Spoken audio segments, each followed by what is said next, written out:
Bonjour, ici Gorkab et bienvenue sur Laser Game TV.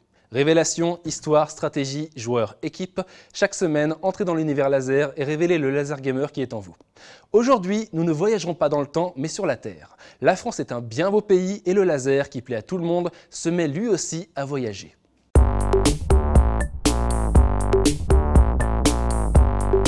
Alors l'international, ça a tout de suite été quelque chose qui a existé. Pour des raisons très simples, c'est que finalement, quand tu es dans une ville comme Grenoble, à l'est de la France, tu n'es pas très loin de la Suisse. Une autre facilité, par exemple, avec la Suisse, c'est qu'au moins pour une partie, on parle la même langue. Et comme mes efforts pour apprendre les langues étrangères à l'école étaient plutôt faibles, ça a été plus simple pour moi d'aller très vite vers les francophones. Le premier marché qui est arrivé, c'était autour de Grenoble, donc ça a commencé par Valence, Lyon, et ça s'est déployé sur le plan national. Et après, on a eu des contacts en Suisse. Donc le premier centre a ouvert à Villeneuve en Suisse, et l'histoire a commencé par la Suisse et vers d'autres pays. On a rencontré beaucoup de succès en Suisse, au Luxembourg, en Belgique. Et là, c'était assez facile parce que finalement, les interlocuteurs, ils reprenaient exactement ce que pouvait être la charte graphique, les méthodes d'accueil, tout était identique. Et ça ne nous demandait pas un effort supplémentaire, notamment pour Laser Game Communication. Il ne fallait pas tout réadapter, donc c'était simple. Et puis, on a eu la chance aussi que ces pays ont des facilités par rapport à nous en termes de financement. Les gens qui ont cherché des financements dans ces pays avec un projet comme le nôtre, en voyant le résultat qu'il y avait en France, en voyant les résultats des salles et leur bonne santé financière, ils ont trouvé des banques. On a plusieurs modes de fonctionnement. On a un site malgré tout qui est beaucoup consulté et très référencé. Donc on a des investisseurs étrangers qui nous sollicitent par cela. On a depuis peu fait des salons internationaux basés sur l'entertainment et le divertissement qui nous permet d'avoir des contacts. Et après, on va même chercher par nous-mêmes des contacts locaux dans des pays qui sont devenus prioritaires pour nous. Donc aujourd'hui, on attaque un autre marché francophone qui est le Québec. Ça fait 2 ans. Et on reçoit un accueil plus que favorable, puisqu'on cartonne, quoi.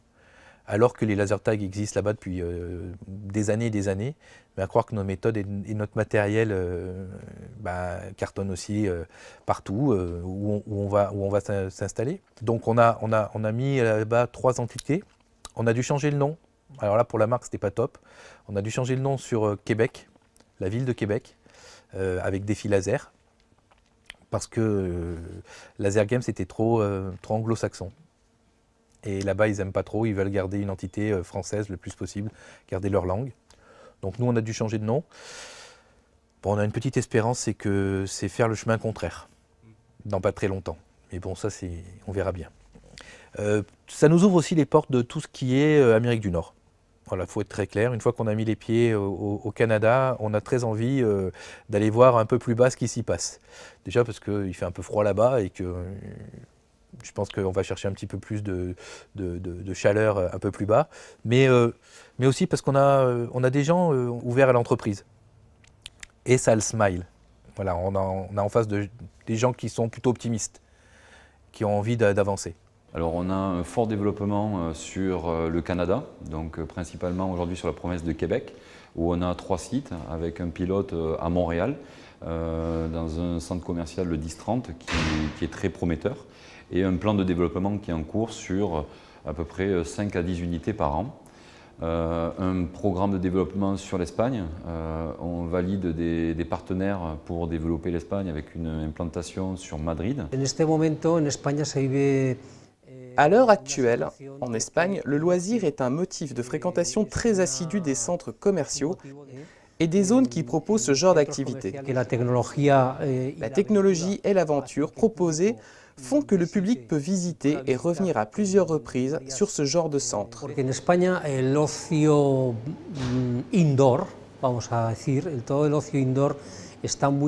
En Espagne, le loisir indoor est très axé sur des activités sportives, comme les murs d'escalade ou encore les trampolines. Laser Game en el mercado español y de ocio. Lasergame Evolution nous apporte la technologie, la recherche dans la technologie et l'interactivité du public dans une aventure familiale ou entre amis ou encore en groupe, ce qui donne la possibilité de vivre de réelles émotions. C'est très différent de ce que proposent les parcs de loisirs avec leurs murs d'escalade, leurs trampolines ou encore leur bowling. Ce bond, c'est quelque chose qui, en Espagne, n'a pas encore été franchi et il n'y a pas eu de développement comme a pu le faire Lasergame Evolution ou encore dans le cas plus précis du projet YouMove. On est très très proche des ouvertures sur le Maroc, l'Algérie, la Tunisie, donc là pour un peu les mêmes raisons, hein, des cultures qui, même si elles sont différentes, sont quand même proches historiquement de sensibilité et se connaissent bien. C'est quelque chose qu'on a vraiment envie de faire et qui devrait ouvrir avant la fin de l'année, au moins pour le Maroc. Et le reste, on espère bien le faire l'année prochaine. J'ai choisi le laser game. Pourquoi? Parce que par rapport, si vous voulez, à l'idée et puis au concept laser game qui me plaît déjà à moi-même, dont je suis un adepte puisque moi j'emmène mes enfants souvent au laser game de Saint-Maximin, dans l'Oise. Et puis après, j'ai vu un peu tout ce qui est au niveau, ce qui nous intéresse beaucoup, nous les entrepreneurs, la rentabilité. Et puis il y a aussi cette aventure humaine qui m'intéresse dans le laser game. Et voilà, et du coup, j'ai voulu investir dans ce concept de service, puisque j'étais, on va dire, à la recherche d'un investissement dans le loisir. Je voudrais implanter le laser game au niveau national. C'est un de mes premiers projets. Je ne vise pas seulement un centre, parce que pour qu'un centre marche, il faudrait qu'il y en ait plusieurs au niveau du Maroc. C'est un peu ma stratégie, on va dire, de développement. On a plus de difficultés dans des pays qui finalement paraissent plus proches, l'Italie, l'Espagne. On a plus de difficultés en Allemagne. Alors l'Allemagne, c'est vraiment des grosses difficultés, pour des raisons très claires, hein, qui sont très précises, de loi, qui interdisent finalement de faire du commerce de ce type de jeu. Donc certains de nos concurrents ont transgressé, mais nous on ne cherche pas à le faire, donc on verra quand ce sera possible. Alors pourquoi certains pays sont difficiles à pénétrer? Ben, c'est très simple, c'est que les banques ne peuvent pas faire de prêt à une société française, car les actifs sont en France et pas du tout dans leur pays. Donc il faut faire le premier pas en misant de l'argent, son propre argent, et sans le soutien des banques ou des banques françaises. Voilà. Donc on a commencé à le faire sur l'Espagne. C'est un des futurs marchés qu'on va attaquer, je pense que c'est 2017, qui sera notre vraie année espagnole, avec une vraie envie, parce que l'Espagne, c'est ma deuxième nation de cœur. Je ne suis pas du tout d'origine espagnole, mais j'aime bien ce pays. Et je pense qu'on a tout à y gagner à y rentrer. Je pense qu'on va les amuser, ils vont s'amuser chez nous, on va réussir là-bas. Donc on va attaquer ce pays, on espère attaquer l'Italie aussi. Alors l'Italie, il y a des laser tags, mais ils sont plus restés à l'époque comme nous quand on a commencé, avec des bidons, des salles et puis un petit côté bar, et voilà. Donc nous on aimerait bien y amener le Laser Game Evolution, avec sa charte graphique, avec ses méthodes, avec ce lieu qui est quand même fort, avec plusieurs attractions. On aimerait bien rentrer sur ce marché comme ça. Donc on est en train de lui travailler aussi. On continue à essayer d'évoluer là où on est déjà. Donc Luxembourg, on va avoir une deuxième salle dans pas longtemps qui va ouvrir.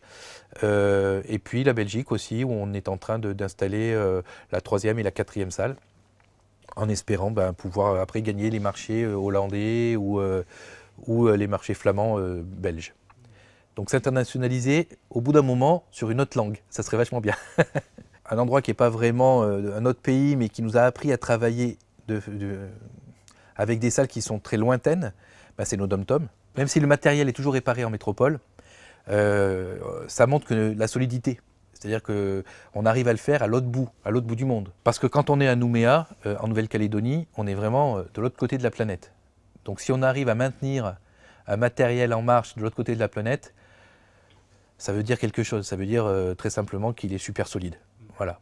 Et on n'a pas besoin de faire en sorte d'avoir un atelier sur place. C'est la grosse différence aussi entre ce que nous on fait et aujourd'hui la concurrence. On a fait un matériel pour bûcherons canadiens. C'est du solide. Alors pour l'Iran, c'est compliqué parce que déjà ça fait pas longtemps qu'on a accès à ce marché. Ça fait pas longtemps non plus que ce type de marché, nous, est dans notre viseur. Mais là, on sent qu'il y a une envie de loisir. Donc forcément, nous, on voit peut-être une opportunité. Maintenant, comment on va y aller? Comment on va, sous quelle marque? Et là, je ne parle pas de Laser Game Evolution, je parle de nos autres marques et de nos autres concepts. C'est possible que ce soit eux qui soient plus intéressants pour eux. La nouvelle marque YouMove est destinée à être implantée dans les capitales européennes, donc car il nous faut une forte population pour ce concept.